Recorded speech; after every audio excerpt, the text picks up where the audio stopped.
So I pulled up and said, I'm your man, I can start right now. And we shook hands. He said the fence needs fixing, the peaches need picking, and the cows need bringing round. I was hauling hay, I was feeding the hogs, and that summer sun had me sweating like a dog. So I cooled off in the creek, then it was back to work in that dadcomes heat. I was cussing out loud, thinking about quitting.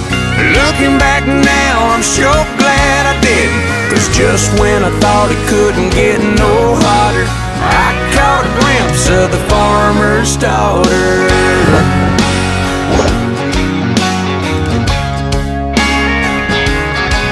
She was just getting home from Panama City. She was all tanned up and my kind of pretty. When her eyes met mine,